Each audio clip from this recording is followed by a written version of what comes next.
ಸರ್ಕಾರ ಇವತ್ತು ವಿಧಾನಸಭೆಯಲ್ಲಿ ದ್ವೇಷ ಭಾಷಣ ನಿರ್ಬಂಧಕ ವಿಧೇಯಕವನ್ನು ಮಂಡನೆ ಮಾಡಿದೆ. ಈ ವಿಚಾರ ಈಗ ಆಡಳಿತ ಪಕ್ಷ ಮತ್ತು ಪ್ರತಿಪಕ್ಷದ ನಡುವೆ ಹೊಸದೊಂದು ಕದನಕ್ಕೆ ಕಾರಣವಾಗ್ತಾ ಇದೆ. ವಿಪಕ್ಷ ಬಿಜೆಪಿ ಹೇಳ್ತಾ ಇರುವಂಥದ್ದು ಸರ್ಕಾರ ಹಿಂದೂ ಪರ ಸಂಘಟನೆಗಳನ್ನು ಟಾರ್ಗೆಟ್ ಮಾಡಿಯೇ ಈ ಒಂದು ಬಿಲ್ಲನ್ನು ತರ್ತಾ ಇದೆ ಅಂತ ಗಂಭೀರವಾದಂಥ ಆರೋಪವನ್ನು ಮಾಡ್ತಾ ಇದೆ.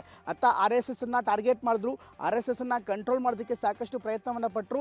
ಎಲ್ಲದರಲ್ಲೂ ವಿಫಲವಾದ ಬಳಿಕ ಈಗ ಕಾನೂನಿನ ಮೂಲಕ ಮತ್ತೊಮ್ಮೆ ಸರ್ಕಾರ ದಬ್ಬಾಳಿಕೆ ಮಾಡೋದಕ್ಕೆ ಮುಂದಾಗ್ತಾ ಇದೆ ಅಂತ ಬಿಜೆಪಿ ತಿರುಗೇಟನ್ನು ಕೊಡ್ತಾ ಇದೆ. ಆದರೆ ಇದಕ್ಕೆ ಕೌಂಟರ್ ಆಗಿ ಕಾಂಗ್ರೆಸ್ ನಾಯಕರು ದ್ವೇಷ ಭಾಷಣವನ್ನು ನಿರ್ಬಂಧ ಮಾಡಿ ಅಂತ ಸುಪ್ರೀಂ ಕೋರ್ಟ್ ಹೇಳಿದೆ. ಹೀಗಾಗಿ ಬಿಜೆಪಿ ಸುಪ್ರೀಂ ಕೋರ್ಟ್ ವಿರುದ್ಧನಾ ಅಂತ ಪ್ರಶ್ನೆ ಮಾಡ್ತಾ ಇದೆ.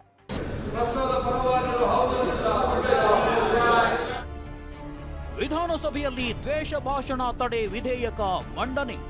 ಕರ್ನಾಟಕ ದ್ವೇಷ ಭಾಷಣ ಮತ್ತು ದ್ವೇಷಗಳ ಅಪರಾಧಗಳ ಪ್ರತಿಬಂಧಕ ವಿಧೇಯಕವನ್ನು ಮಂಡಿಸಲು ಸಭೆ ಅನುಮತಿ ನೀಡಬೇಕು.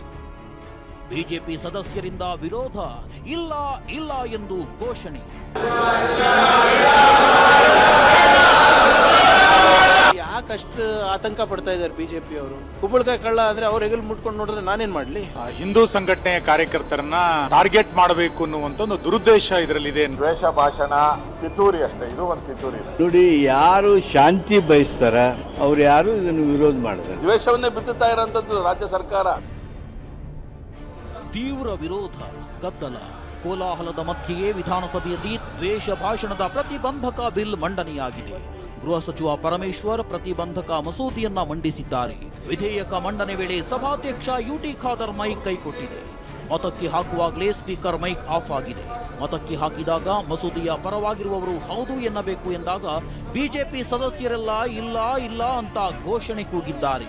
ಈಗ ಪ್ರಸ್ತಾವ ಸಭೆ ಮಧ್ಯಕ್ಕೆ ಹಾಕುತ್ತೇನೆ. ಪ್ರಸ್ತಾವ ಹೀಗಿದೆ: 2024 ಕರ್ನಾಟಕ ದ್ವೇಷ ಭಾಷಣ ಮತ್ತು ದ್ವೇಷಗಳ ಅಪರಾಧಗಳ ಪ್ರತಿಬಂಧಕ ವಿಧೇಯಕವನ್ನು ಮಂಡಿಸಲು ಸಭೆ ಅನುಮತಿ ನೀಡಬೇಕು. ಪ್ರಸ್ತಾವದ ಪರವಾಗಿರುವ ಹೌದು ಸಭೆ.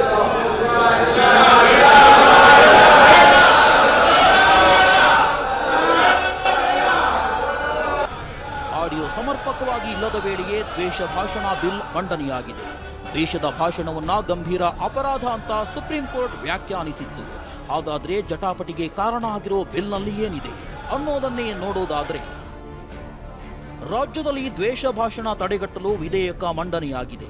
ಈ ವಿಧೇಯಕದ ಪ್ರಕಾರ ಒಂದು ವೇಳೆ ದ್ವೇಷ ಭಾಷಣ ಮಾಡಿದ್ರೆ ಕನಿಷ್ಠ 1 ವರ್ಷ, ಗರಿಷ್ಠ 7 ವರ್ಷದವರೆಗೂ ಜೈಲು ಶಿಕ್ಷೆ ವಿಧಿಸಲು ಅವಕಾಶವಿದೆ. ಹಾಗೆಯೇ 50,000 ರೂಪಾಯಿ ದಂಡದ ಜೊತೆಗೆ ಶಿಕ್ಷೆ ಕೂಡ ವಿಧಿಸಬಹುದಾಗಿದೆ. ಶಿಕ್ಷೆ ವಿಧಿಸಿದ ಬಳಿಕವೂ ಪುನರಾವರ್ತನೆಯಾದರೆ ಕನಿಷ್ಠ 2 ವರ್ಷ, ಗರಿಷ್ಠ 10 ವರ್ಷ ಶಿಕ್ಷೆವರೆಗೂ ವಿಧಿಸಬಹುದಾಗಿದೆ.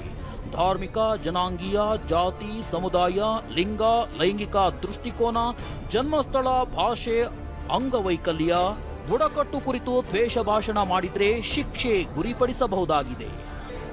ವಿಧೇಯಕದಿಂದ ಬಿಜೆಪಿಗೆ ಯಾಕೆ ಆತಂಕ ಅಂತ ಪ್ರಿಯಾಂಕ್ ಕಿಡಿಕಾರಿದ್ರು. ಇದಕ್ಕೆ ಕೌಂಟರ್ ಕೊಟ್ಟ ಸುನಿಲ್ ಕುಮಾರ್ ಹಿಂದೂ ಸಂಘಟನೆಗಳ ಟಾರ್ಗೆಟ್ ಅಂತ ಆರೋಪಿಸಿದ್ರು. ಕಾನ್ಸ್ಟಿಟ್ಯೂಷನ್ ಅಲ್ಲಿ ಏನಿದೆ ಅದನ್ನೇ ನಾವು ಅನುಷ್ಠಾನಕ್ಕೆ ತರ್ತಾ ಇರೋದು. ಇಫ್ ಬಿಜೆಪಿ ಅವರಿಗೆ ಕುಂಬಳಕಾಯಿ ಕಳ್ಳ ಅಂದ್ರೆ ಅವ್ರ ಹೆಗಲ್ ಮುಟ್ಕೊಂಡು ನೋಡಿದ್ರೆ ನಾನೇನ್ ಮಾಡ್ಲಿ? ಯಾಕಷ್ಟು ಆತಂಕ ಪಡ್ತಾ ಇದ್ದಾರೆ ಬಿಜೆಪಿ ಅವರು? ನಿಮಗೂ ಅದೇ ಬೇಕಲ್ಲ, ದ್ವೇಷ ಭಾಷಣ ಯಾರ ಮೇಲೂ ಆಗ್ಬಾರ್ದು, ಬಾಬಾ ಸಾಹೇಬ್ ಅಂಬೇಡ್ಕರ್ ಅವರ ಸಂವಿಧಾನ ಅನುಷ್ಠಾನ ಆಗ್ಬೇಕು ಅಂತ ಅವ್ರದ್ದು ಅದೇ ಆಶಯ ಅಂತ ನಾನು ಭಾವಿಸ್ತಾ ಇದ್ದೀನಿ. ಈ ಕಾಯ್ದೆಯನ್ನ ತರುವಂತ ಸಂದರ್ಭದಲ್ಲಿ ಹಿಂದೂ ಸಂಘಟನೆಯ ಕಾರ್ಯಕರ್ತರನ್ನ ಟಾರ್ಗೆಟ್ ಮಾಡಬೇಕು ಅನ್ನುವಂತ ಒಂದು ದುರುದ್ದೇಶ ಇದರಲ್ಲಿದೆ ಅನ್ನುವಂಥದ್ದು ಸ್ಪಷ್ಟ ಇದೆ. ವಿಧೇಯಕ ತಂದು ಬಿಜೆಪಿಯನ್ನ ಟಾರ್ಗೆಟ್ ಮಾಡೋ ಕೆಲಸ ಅಂತ ಅಶೋಕ್ ಹೇಳಿದ್ರು. ಇದಕ್ಕೆ ಬಿಜೆಪಿಯವರಿಗೆ ಯಾಕೆ ಸಮಸ್ಯೆ ಅಂತ ಪ್ರಿಯಾಂಕ್ ತಿರುಗೇಟು ಕೊಟ್ಟರು. ದ್ವೇಷ ಭಾಷಣ ಪಿತೂರಿ ಅಷ್ಟೇ, ಇದು ಒಂದು ಪಿತೂರಿ. ವಾಕ್ ಸ್ವಾತಂತ್ರ್ಯವನ್ನ ಕಿತ್ಕೊಳ್ಳೋವಂಥದ್ದು. ಯಾರು ಭಾಷಣ ಮಾಡ್ತಾರೆ, ವಿರೋಧಿಗಳು, ರಾಜಕೀಯ ವಿರೋಧಿಗಳನ್ನ ಬಗ್ಬಡಿಯೋಕೆ ಇದನ್ನು ಉಪಯೋಗ ಮಾಡ್ತಾರಷ್ಟೇ. ಅವರು ನ್ಯಾಯವಾಗಿ ಮಾಡಿದ್ರೆ ಏನು ಪ್ರಾಬ್ಲಮ್ ಇಲ್ಲ. ಇದನ್ನ ರಾಜಕೀಯ ವಿರೋಧಿಗಳನ್ನ ಬಗ್ಬಡಿಯೋಕೆ ಈ ಕಾನೂನನ್ನ ತಂದು ಅವ್ರಿಗೆ ಕಿರುಕುಳ, ತೊಂದರೆ ಕೊಡಕ್ಕೆ ಮಾಡ್ತಾ ಇರೋದು ಅಂತ ಸ್ಪಷ್ಟವಾಗಿ ಅರ್ಥ ಆಗ್ತದೆ. ಕಾನ್ಸ್ಟಿಟ್ಯೂಷನ್ ಅಲ್ಲಿ ಏನಿದೆ ಅದನ್ನೇ ನಾವು ಅನುಷ್ಠಾನಕ್ಕೆ ತರ್ತಾ ಇರೋದು. ಇಫ್ ಬಿಜೆಪಿ ಅವರಿಗೆ ಕುಂಬಳಕಾಯಿ ಕಳ್ಳ ಅಂದ್ರೆ ಅವ್ರ ಹೆಗಲ್ ಮುಟ್ಕೊಂಡು ನೋಡಿದ್ರೆ ನಾನೇನ್ ಮಾಡ್ಲಿ? ಇದಿಷ್ಟೆಲ್ಲ HK ಪಾಟೀಲ್, ಬಿಜೆಪಿ ಶಾಸಕ ಚನ್ನಬಸಪ್ಪ ಮಧ್ಯೆಯೂ ಟಾಕ್ ವಾರ್ ನಡೆಯಿತು. ನೋಡಿ, ಯಾರು ಶಾಂತಿ ಬಯಸ್ತಾರ, ಯಾರು ಸಮಾಜದಲ್ಲಿ ಸಮಾಧಾನ ಬಯಸ್ತಾರ ಅವ್ರು ಯಾರು ಇದನ್ನು ವಿರೋಧ ಮಾಡಿದ್ದಾರೆ. ವಿರೋಧ ಮಾಡುವಂಥ ಪ್ರಶ್ನೆನೂ ಬರೋದಿಲ್ಲ. ಇನ್ನು ಸಮಾಜದಲ್ಲಿ ಶಾಂತಿನ ಕದಡಿಸ್ಬೇಕು ಅಂತ ಅನ್ನೋರದಾರ, ಇದಕ್ಕೆ ವಿರೋಧ ಮಾಡ್ತಾರೆ. ಬಿಲ್ ತರಲಿಕ್ಕೆ ಯೋಗ್ಯತೆ ಇಲ್ಲದಿರೋಂಥ ಸರ್ಕಾರ ಇದು. ಯಾಕಂದ್ರೆ ದ್ವೇಷವನ್ನೇ ಬಿತ್ತುತ್ತಾ ಇರೋಂಥದ್ದು ರಾಜ್ಯ ಸರ್ಕಾರ. ಕಾಂಗ್ರೆಸ್ಸಿನ ಸರ್ಕಾರ ಏನಿದೆ, ಮೊದಲು ಈ ಸರ್ಕಾರ ಇನ್ಮೇಲೆ ಇರಬಾರ್ದು ಅಂತೇಳಿ ತೀರ್ಮಾನ ಮಾಡುವಂಥ ಸ್ಥಿತಿ ಒಳಗಡೆ ಜನ ನಿರ್ಣಯ ಮಾಡ್ತಾ ಇದ್ದಾರೆ.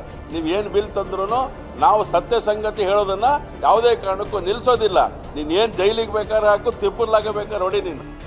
ದ್ವೇಷ ಭಾಷಣ ಪ್ರತಿಬಂಧಕ ಬಿಲ್ ಮಂಡನೆಗೆ ಬಿಜೆಪಿ ತೀವ್ರ ವಿರೋಧ ಮಾಡ್ತಿದೆ. ಹಿಂದೂ ಸಂಘಟನೆಗಳನ್ನ ಟಾರ್ಗೆಟ್ ಮಾಡೋ ಹುನ್ನಾರ ಅಂತ ಗಂಭೀರ ಆರೋಪ ಮಾಡ್ತಿದೆ. ಹರೀಶ್ ಜೊತೆ ಸುನೀಲ್, ಟಿವಿ9 ಬೆಳಗಾವಿ.